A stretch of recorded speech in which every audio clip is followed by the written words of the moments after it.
নিজকে নিজ বড় বললে সে কখনো বড় হয় না। উস্তাদ গান কোথায় আছে? গান গানকে কাল আমরা রাজ্যে গাইছি, গান পর্দার জন্ম বলা শেষ। এবার পর্দা তার বাপকে জেলানোর পর পর্দা এবার তার বাবার কাছে কি বলছে, তার সদরের কাছে চলে যাচ্ছে পর্দা পূজার জন্য।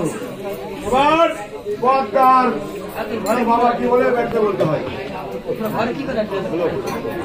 তোমার চরণে প্রণাম হই বাবা, আশীর্বাদ করে মা তুমি দীর্ঘজীবী হও। বলি বাবা, বলো মা। এই সকল দেবতার পূজা রেখেছো তুমি ঘরে ঘরে, আর আমার পূজা রেখেছো তুমি কোন সেবকের ঘরে? দেখো মা পদ্মা কুমারী, ওই সকল দেবতার পুষ্প আমি রেখেছি ঘরে ঘরে, আর তোমার পুষ্প দিয়েছি আমি ওই চাম্পালা নগরে সেই চানবিনের ঘরে। মা বলি বাবা, সেটা বেনে নয়, সেটা কঠিন বেনে, সে কি আমাকে পূজা দিয়ে পুষবে বাবা? দেখো মা পদ্মা কুমারী, বলো বাবা। ওই চান সদাগর আমার সেবক, আর তুমি আমার মেয়ে। ওই চান সদাগরের কাছে গিয়ে অনায় বিনয় করে যদি তুমি বলতে পারো, তাহলে অবশ্যই ওই চান সদাগর তোমাকে পুষ্প দিবে। সত্যই বলছো বাবা? সত্যই। বলি বাবা, তাহলে তুমি আমার মস্তকে দিয়ে হাত করো আশীর্বাদ, আমি এক্ষুনি যাবো। তোমার মস্তকে দিয়ে হাত করলাম আমি আশীর্বাদ, ভগবান যেন তোমার মনের আশা পূরণ করে। চলে যাও। ওরে আমি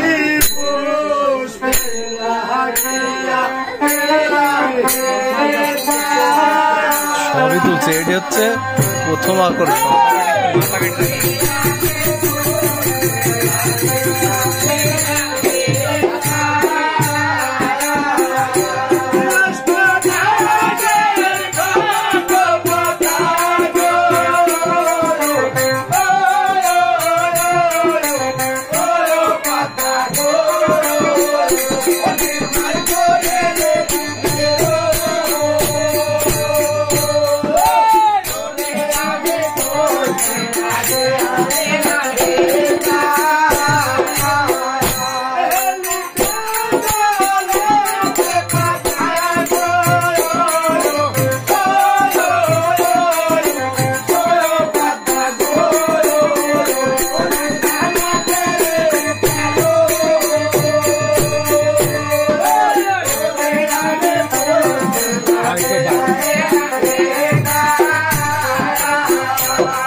আমাকে সে দাদা দাদা বলছো? বলি দাদা, বলো। তুমি আমাকে চিনতে পারছো না দাদা? আমি যে তোমারই ভগ্নি। তুমি আমার ভগ্নি মানে? হ্যাঁ দাদা, আমি আজকে এসেছি তোমার কাছে একটা আবদার করতে দাদা। কি বলো, কি আবদার তোমার? বলি দাদা, বলো। আজকে আমি তোমার কাছে এসেছি, হ্যাঁ। আমার যে অষ্টনাগের ঘট দেখছো, হ্যাঁ। এই অষ্টনাগের ঘটের উপর যদি তুমি এক পাত পুষ্প দিয়ে আমাকে পূজা করো দাদা, হ্যাঁ। তাহলে যে আমি এই ত্রিভুবনে দেবীত্ব লাভ করব, তাহলে আমাকে সবাই উড়িধ্বনি আর আমার পদতলে সম্বোধনী করবে দাদা। তাই বলছি, আমাকে ওই এক পাত পুষ্প দিয়ে, ওই ঘটের উপরে এক পাত পুষ্প দিয়ে আমাকে পূজাটা দিয়ে দাও দাদা। তুমি তুমি এমন কোন দেবতা এসেছো যে তোমার ওই ঘটের উপরে আমাকে পুষ্প দিতে হবে? বলি দাদা, হ্যাঁ। আজকে যদি তুমি আমার ওই ঘটের পুরো এক পাত পুষ্প দাও, তবেই আমি পূজা পাবো আর এই পৃথিবীতে দেবীত্ব লাভ করতে পারবো। আর তুমি যদি ওই ঘাটের উপর এক পাক পুষ্প না দাও, আমি দেবিত্ব লাভ আসন করতে পারবো না দাদা। তাই তোমার হস্তে ধরে পায়ে পড়ে বলছি দাদা, এক পাক পুষ্প আমাকে দাও। তুই ছড়া যা, তুই কে? তার কারণ হচ্ছে তুমি পুষ্প পালেই তুমি দেবিত্ব লাভ করতেই পারে, এই বাকি আমার শর্ত। আর তুমি না পালে এই বাকি আমার শর্ত। বলি দাদা, আজকে যদি তুমি আমাকে ওই অষ্টনাগের ঘটের উপরে এক পাক পুষ্প দাও, তাহলে যে তোমার বড়ই ভালো হবে। আরে তুমি কে বলো না, কেমন ভালো হবে তুমি একটু বলো, আমি শুনি।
ভগবান, তুমি কি দেবতাকে আমার কাছে পাঠালে যে আমার যা যা আছে সব কিছু ডবল হবে? এই শোনো, আমি হলাম চান্দুবেরি, আমার কোনো টাকা পয়সা ধন সম্পত্তি কোনো অভাব নেই। যে তোমার আমার আরো বেটা হবে, আরো গুলা হবে। তুমি সত্য করে বলো। তোমাকে আমি এতগুলা আশীর্বাদ করলাম, করতে চাইলাম, তাতেও তোমার মন বললো না। তাও তুমি বুঝতে পারলে না চন্দ্র সদাগর।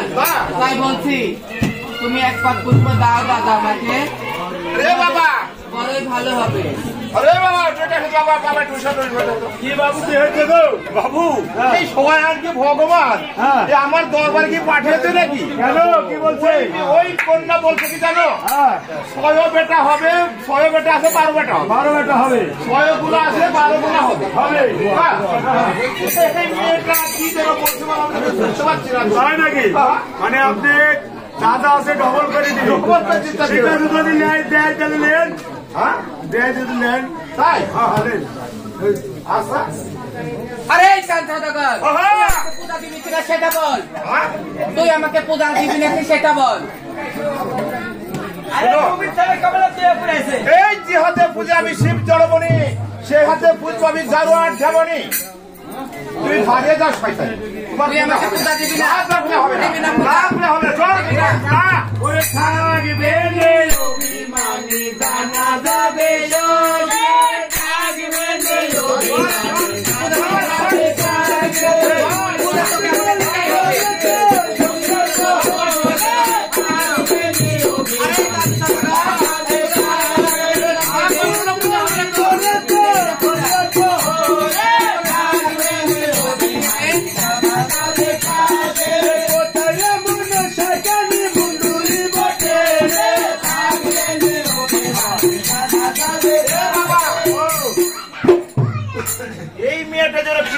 বলছে, মানে ভয় দেখাচ্ছে। ওই মিয়াদাকে ভয় দেখাচ্ছে আপনার 2 পুত্র লিগে সে অমরার ব্যাপারে। আচ্ছা আচ্ছা, এই ভয় দেখাচ্ছে। ও তাই? এ বাবা, এটা হচ্ছে তোমার সেই গুরুদেবের মেয়ে, তাই না? আপনি গুরুদেবের মেয়ে তো পারবো, আপনি গুরুদেবী ধরে তোমার গুরুদেবী, তাই না? অবশ্যই। হ্যাঁ হ্যাঁ, শোনো দিদি, তুমি যখন এসেছো আমাদের কাছে পুষ্প নিতে, তোমাকে তো পুষ্প দিতেই হবে, তাই না? সত্যই দিবে। তাহলে শোনো, বলো দাদা।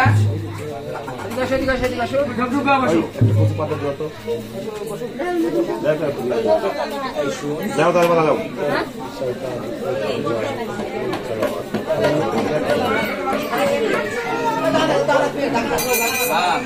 তাহলে শুনো, বলো দাদা। তুমি আমার গুরুদেবের মেয়ে, তুমি তো আমার গুরুদেব, তাহলে তো সত্যই তোমাকে পুষ্প দিতে হবে। হ্যাঁ, তাহলে তুমি আমার 5 পাশে আসবে, আমি তোমাকে পুষ্প দিয়ে দেবো। আমি সত্যি আমাকে পূজা দিবে দাদা? বলি দাদা তুমি তখন আমাকে পূজা দিবে? আর এই পৃথিবীর বুকে আমি প্রথমবার দেবী দেবী হতে যাচ্ছি। হ্যাঁ। তো আমি একটু আনন্দ করে নি দাদা। আরে তুই পরে আনন্দ করতে আমার পাশে আগে থাকবো।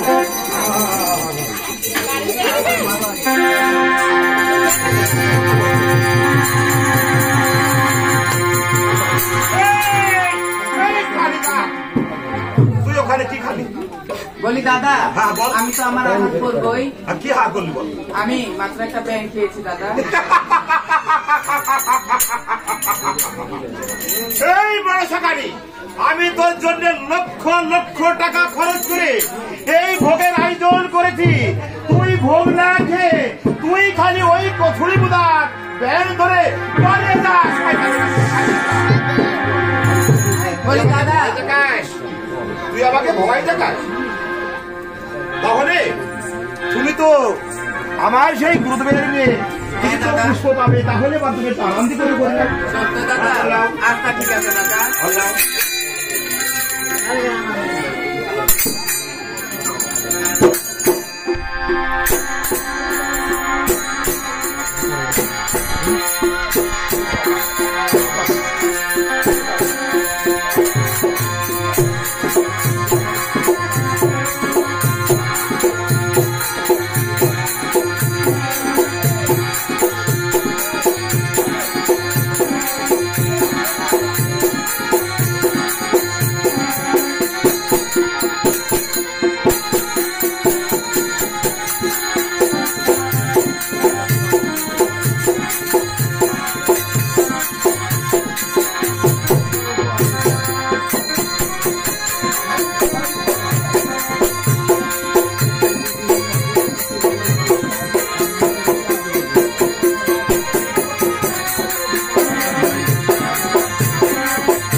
এদিকে ঘুরে বসো।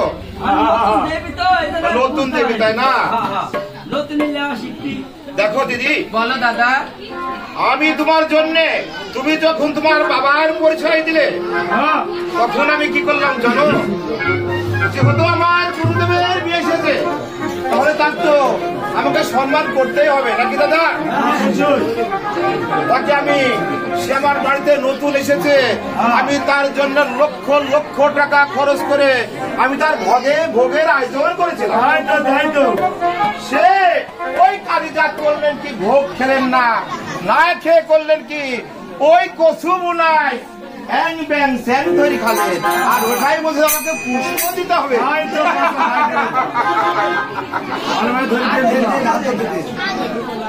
দিদি বলো দাদা। তুমি তো অরিজিনালি, অরিজিনাল। তুমি অরিজিনালি তো পুষ্প পাওয়ার যোগ্য।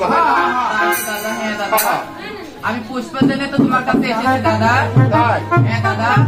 বাহ, তুমি তো পুষ্প তো নিবে, তাই তো আমি তোমার জন্য লক্ষ লক্ষ টাকা খরচ করে ভোগের আয়োজন করেছিলাম। সেই ভোগ না খেয়ে তুমি খালি ওই কচুরির বুড়ার পানা ধরে, তাই ওই চদু মেরে সব সমান মধ্যে দেখলো।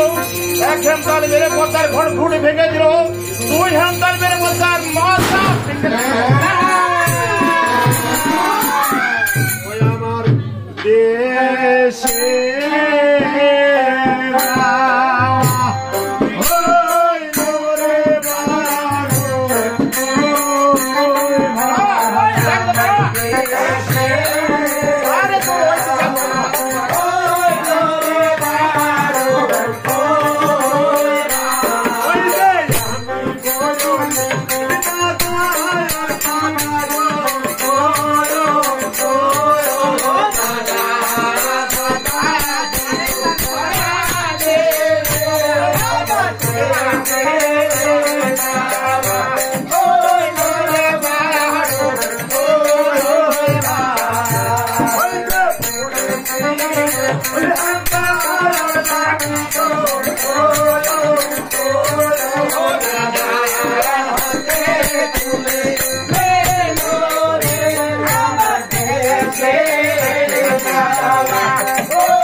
करे